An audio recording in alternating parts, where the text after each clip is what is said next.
Je suis Maxence Mendes, je suis le fondateur d'Octopus Lab. Je vais vous parler 10 minutes de ce qu'on fait à partir d'intelligence artificielle pour faire une GTB prédictive. Euh, alors Octopus Lab, c'est une société que j'ai fondée en 2017 à la base la qualité d'air intérieur. J'étais chercheur, je travaillais sur la prévision de qualité d'air. En phase conception, on a développé un outil qui s'appelle Indalo et qui sert à prévoir les concentrations de polluants dans les bâtiments en fonction des matériaux, des systèmes de ventilation. Et puis de fil en aiguille, on en est arrivé à faire de la prévision dans les bâtiments existants, commencer à piloter petit à petit des équipements pour réguler le confort, la qualité d'air. Et puis de fil en aiguille, on en est arrivé à faire une GTB. Et comme on est des éditeurs logiciels, on faisait de la prévision, on a intégré des briques d'intelligence artificielle dans ces systèmes prédictifs. Donc, je vais vous parler un petit peu de ça. Octopus Lab maintenant c'est un peu moins de 30 personnes, beaucoup de développeurs logiciels et de chercheurs, et puis après des équipes commerciales, des équipes au support et au déploiement. On commence à avoir beaucoup de métiers. Donc je vous ai un petit peu parlé de moi déjà, je vais aller très vite. On vient de projets de recherche essentiellement financés par l'ADEME. On a des briques de calcul qu'on a développées, qu'on continue d'exploiter, certaines qu'on a en propre, certaines qui sont en on va dire. Le CNRS est propriétaire de ce que j'ai développé quand j'étais chercheur au CNRS et on les exploite au sein d'Octopus Lab. On intervient sur toute la chaîne de valeur du bâtiment. En conception, on a Indalo. Indalo, c'est un bureau d'études qui veut améliorer sa performance énergétique et environnementale du bâtiment. Donc il a un module sur Pléiade qui est développé par Isuba Energy pour faire du calcul qualité d'air. Et avec le module Pléiade, il peut faire de la thermique du bâtiment. Et donc ça lui permet de faire des choix constructifs qui marchent en termes de confort, en termes de qualité d'air, en termes d'impact carbone de son bâtiment. Puis une fois qu'il passe côté exploitation, avec Indalo Supervision, on l'accompagne sur du suivi de confort, du suivi de qualité d'air et jusqu'à prendre la régulation de tous les équipements avec notre solution. Donc c'est la même plateforme qui fait tout ça et en fonction du besoin du client, on déploie des modules ou d'autres. Donc Indalo Supervision, c'est ce dont je vais parler maintenant. Donc c'est une plateforme web, on intègre des données du bâtiment en temps réel, on prévoit ce qui va s'y produire et si le client nous le demande, on pilote les équipements. Donc piloter les équipements, c'est les systèmes de production, les systèmes de distribution d'énergie, les émetteurs, un radiateur, un ventilo-convecteur, un plafond rayonnant, peu importe le type d'émetteur, on va trouver la solution pour le piloter si on nous le demande. Et voilà, le principe chez nous, c'est de créer un jumeau numérique du bâtiment. Donc chaque bâtiment qu'on a déployé, il y a une maquette BIM qui a été faite sur Revit du bâtiment, sur laquelle on vient agréger de la donnée supplémentaire. Donc on a des données externes, des prévisions de météo, des prévisions de qualité d'air. On va récupérer des calendriers de vacances scolaires ou un calendrier externe de réservation de salle si le client en a besoin. On vient se brancher sur une GTB existante pour transmettre de la consigne, récupérer plus d'informations et améliorer. Ou alors on déploie notre propre système de GTB, nos propres automates pour arriver à nos fins. La brique d'intelligence artificielle, je vais vous la présenter un petit peu sur la partie thermique tout à l'heure parce que c'est un des derniers blocs qu'on a développé. En qualité d'air, on a commencé ça en 2018. Quand on parlait un petit peu moins d'intelligence artificielle que maintenant. On travaillait sur, on relève des polluants dans le bâtiment, on croise ça avec un tas de données externes et quels sont les drivers de ces polluants-là et comment on peut l'améliorer. Donc sur la partie machine learning de notre plateforme, c'est comment on agrège les bonnes données du bâtiment, les bonnes données externes et comment on corrèle ça avec des sorties d'un modèle physique. On ne fait pas de l'IA avec juste des données qu'on croise et des corrélations qui se font. Il y a des modèles de calcul, des moteurs de calcul physique qui tournent, il y a des moteurs de calcul thermique, des moteurs de calcul qualité d'air qui tournent, et ce qui fait que c'est de l'IA qui a raison pour une bonne raison. C'est facile d'avoir raison pour des mauvaises raisons avec de l'IA, c'est plus dur d'avoir raison pour des bonnes raisons. J'expliquerai un petit peu plus tard. Qu'est-ce qu'on fait avec l'IA? On essaie de comprendre ce que font les occupants dans le bâtiment, on essaie de comprendre leurs habitudes, et après on essaie de comprendre le comportement des systèmes. Le comportement des systèmes via l'IA, ça va être de tirer des paramètres clés des équipements à travers des calculs faits par l'IA, et ça nous aide sur comment piloter mieux le bâtiment. Alors j'essaie de passer une slide, ça y est, ça marche. Bon, la plateforme fait beaucoup de choses, voilà, je vais passer ce slide super vite. J'ai un tout petit cas d'étude à présenter. C'est le cas d'une crèche et d'un accueil de loisirs pour une commune. Donc je vous décris un petit peu ce qu'on fait chez nous en termes de déploiement. On crée une maquette numérique, donc là vous avez la maquette sur Revit qui est ici. On décrit l'ensemble des pièces, on rajoute par-dessus tout le réseau de ventilation, on rajoute une ontologie du système de chauffe. Il n'y a pas de système de clim sur ce bâtiment-là. Donc le système de chauffe dans ce bâtiment, c'était des planchers chauffants, des radiateurs à eau. Tout était issu de chaudière gaz. Je pense qu'il n'y a pas de radiateur électrique sur ce projet-là. Et la question d'après, c'est comment on fait pour réguler ça au mieux, au point de consigne, en ayant la consommation énergétique minimale. Donc, hop.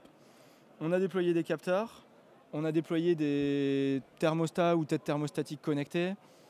On a déployé nos propres automates sur la partie production et distribution. Et le client, lui, ce qu'il voit, c'est la plateforme avec la centralisation de tout ça.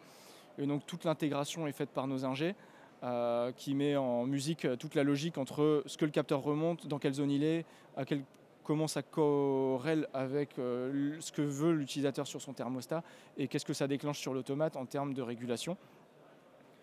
La logique en termes de régule de chauffe qui est derrière, c'est pas des lois d'eau sur une chaudière, si pour le dire grossièrement, c'est un besoin de chauffe qu'on va calculer et qu'on va distribuer, produire en fonction de chaque zone et du besoin. Donc la logique de régule change par rapport à ce qui a été fait d'habitude. C'est ce que nous permet aussi tout le fait d'avoir développé notre propre algorithmie sur le calcul. Donc ça, c'est une vue de la plateforme une fois que le bâtiment, la maquette BIM est intégrée. Donc il a son plan 2D de son bâtiment, les pastilles qui sont rajoutées rendent compte de soit le confort dans les pièces avec un code couleur, soit des niveaux de qualité d'air, ce qu'il veut en fait. Et puis ensuite, il a des vues un peu plus habituelles pour un GTBiste qui vont être ce qui se passe en chaufferie en temps réel, quelles sont les températures de départ, retour, etc. Quelles sont les positions des 23 voies, enfin bon, le classique de ce qu'on veut faire en régulation. Une fois que c'est intégré, plusieurs phases, une phase d'apprentissage. Donc je ne sais pas si vous le voyez super bien parce qu'il y a un peu de distance. Vous avez en bleu en haut à gauche, alors je peux pas pointer, je suis désolé, parce qu'on voit rien, la partie, ce qui s'est passé dans le bâtiment, on le régule avec un mode sans prévision, on régule, on voit ce que ça produit, le modèle apprend, on commence à faire des prévisions, donc là ce que vous voyez en rouge ici, c'est une prévision à 5 jours. Ça veut dire que de l'instant T0, là, qui est le... je sais pas, j'arrive pas bien à lire. Enfin bref, ça doit être je sais pas quel jour, à minuit. On fait une prévision sur 4 ou 5 jours et on se dit, sans réapprendre, sans réintégrer de la donnée, est-ce qu'on est capable de prévoir pendant longtemps ce qui va se passer dans le bâtiment? Donc on voit qu'on est plutôt pas mal, sans aucune réinjection de données. On a une erreur moyenne de un demi-degré. Donc ce qui est quand même assez chouette parce que c'est une erreur qui est cumulée sur 4-5 jours de prévision. Et on a un coef de Pearson qui rend compte d'une corrélation entre ce qu'on avait prévu et ce qui s'est passé, qui est de 0,96. Donc c'est le moment où on peut se dire notre prévision est fiable. Si la prévision est fiable, on peut s'en servir pour piloter. Donc l'étape d'après, c'est on pilote. Donc là, du coup, on va avoir une prévision. Donc là, on a pareil 3-4 jours de prévision où on va prévoir la température dans le bâtiment et comment utiliser les équipements pour le prévoir. Donc ce qui s'est passé en bleu, c'est ce qui s'est réellement passé, et en rouge, c'est ce qu'on avait prévu qui se passerait en le pilotant nous-mêmes. Donc on a baissé les surchauffes dans certains sites, on a amélioré les consos, mais ça je ne peux pas vous le montrer sur ce graphe-là. Et notre prévision a été tout aussi fiable, et en gros ce qu'on a prévu c'est produit, et ça on l'a sur 120 heures de prévision. Donc en gros là on avait 5 jours de prévision sur lequel on était capable de savoir ce qui allait se passer en termes de besoins énergétiques, température qui allait se produire en ambiance. Enfin, un tout petit bilan de ce qu'on a fait et de pourquoi on l'a fait. En gros, le pilotage prédictif, qu'est-ce qu'il nous permet de faire? Une réduction des consos, une meilleure anticipation des besoins énergétiques. Donc en gros, prévoir un overshoot le matin, comment le mitiger, prévoir un besoin de chauffe mieux utiliser l'optimiseur de relance pour relancer qu'au bon moment, ni trop tôt ni trop tard, mais avec la version prédictive qui est un peu plus souple et un peu plus adaptative sur des cas un peu extrêmes de température. On peut avoir une meilleure maintenance préventive aussi. parce que les paramètres calculés par l'IA nous amènent ce côté comportement des équipements. Donc s'il y a des dérives dans les comportements des équipements, on est aussi capable de pointer pas des équipements en direct s'il n'y a pas de défaut affiché, mais en tout cas de se donner des idées de une zone sur laquelle il y a potentiellement un problème. En gros, je reprends un circuit de chauffe. D'une semaine à l'autre, la température de départ elle est de plus en plus élevée pour réussir à atteindre la chauffe qu'on avait prévue. Et il y a des dérives par rapport à nos prévisions. Ça veut dire que peut-être que les pompes sont défaillantes, elles ne délivrent plus le débit prévu. Peut-être que la 23 voies commence à plus tourner comme on l'avait prévu et qu'il y a une petite dérive sur sa position. Enfin voilà, il peut y avoir plusieurs causes. On n'est pas là pour, on ne peut pas remplacer un technicien qui vient sur place, mais on peut en tout cas l'aider à identifier le problème qu'on va avoir. Et la GTB est plus résiliente parce qu'en fait, quand on a 5 jours de prévision qui marchent, ça veut dire que globalement, quand la GTB est dans le noir pendant 5 jours, elle n'a même pas une remontée de température dans la pièce, elle n'a pas une remontée de température sur son circuit de chauffe, elle peut quand même savoir ce qu'elle doit faire pour que ça marche. Le résultat en termes de perf énergétique, c'est qu'on va jusqu'à 40% de réduction de conso sur l'ensemble du CVC. Notre expertise en qualité d'air, elle apporte des choses en plus. C'est comme on pilote mieux la ventilation que ce qui est fait en général, on va chercher des 5, 10, 15% d'économies supplémentaires sur ce poste-là. Ça, c'est fait en fonction du type de site. Les bâtiments hyper économes en énergie, parce que hyper bien isolés, parce que très peu de déperdition, on va avoir des pertes par la ventilation complètement différentes d'une passoire thermique avec une double flux.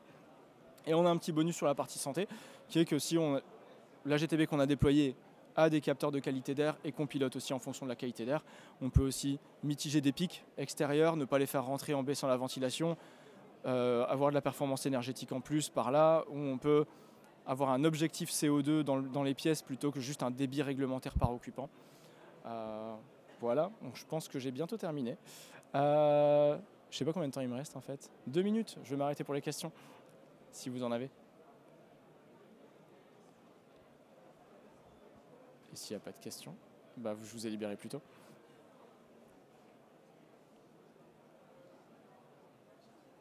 Non. Ah pardon.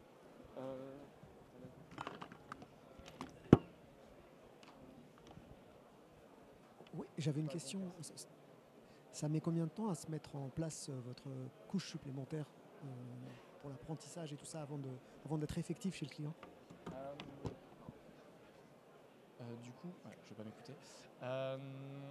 En gros, on déploie les capteurs. Pendant que les capteurs remontent, on crée la maquette chez nous. On vient brancher ça ensemble après. La validation en termes de prévision sur de la qualité d'air et des polluants, il nous faut 4-6 semaines de données pour que ça soit fiable. Après, il ne faut pas que ce soit 4-6 semaines de juillet-août et puis qu'on commence à piloter en septembre. Il faut de l'usage normal de bâtiment. Et sur la partie thermique, en période de chauffe, il nous faut au moins 15 jours. 15 jours de période de chauffe pour caler ça. Et puis après, il y a toujours des réajustements en cours de route. Si on a 15 jours 15 jours à 10 degrés extérieur et puis d'un coup on passe à 0, il peut y avoir un moment de réapprentissage aussi. Donc le système réapprend en continu, quoi qu'il arrive, mais globalement les tendances c'est ça. 15 jours et 6 semaines qualité d'air.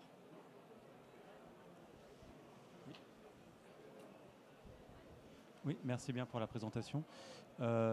Juste, lors de l'apprentissage des aspects QAI, quels polluants exactement vous regardez et admettons dans une application plutôt résidentielle, est-ce que aussi vous avez évoqué apprendre les types d'utilisation, le comportement des occupants. Est-ce que vous pouvez regarder jusqu'à, par exemple, en apprenant quel type de cuisine ils réalisent, si ouverture des fenêtres, l'humidité générée, qu'est-ce que vous regardez et comment vous gérez toutes ces données d'apprentissage, notamment plutôt pour la partie résidentielle où c'est un petit peu différent de la partie tertiaire, où c'est plus constant, je dirais, l'émission des polluants. Donc sur notre parc en qualité d'air, il est essentiellement tertiaire ou scolaire ou des choses comme ça. On a des projets en résidentiel. Je vais répondre à la première question. En termes de polluants, on a juste besoin d'un capteur qui remonte une donnée en temps réel. On a des sites sur lesquels on pilote en fonction d'une mesure de radon et on est capable d'apprendre ce que va être le besoin de ventilation en fonction de ce qu'on prévoit d'émissions de radon par le site. On en a où on fait que du CO2. Des fois, c'est sur les particules fines ou sur les NOx. Enfin, ça va. Pour le coup, le moteur de calcul, il gère 1000 polluants. dont 900 COV. La limite technique, c'est la mesure fiable, c'est pas tant le modèle. Après, sur la partie résidentielle, on a un projet avec la communauté urbaine de Dunkerque et quelques autres acteurs sur lequel il y a... Ah, je suis désolé, je vais devoir terminer. Souvent on en reparle après, mais en gros, on est capable aussi... Sur certains projets, on demande aussi aux acteurs... Il y a de l'accompagnement et on déploie des QR codes et ils peuvent scanner le QR code et dire ce qu'ils sont en train de faire. Et donc on va corréler des événements à des niveaux de polluants et du coup l'IA apprend. Je vais devoir vous laisser avant de vous péter. Mais on peut en reparler.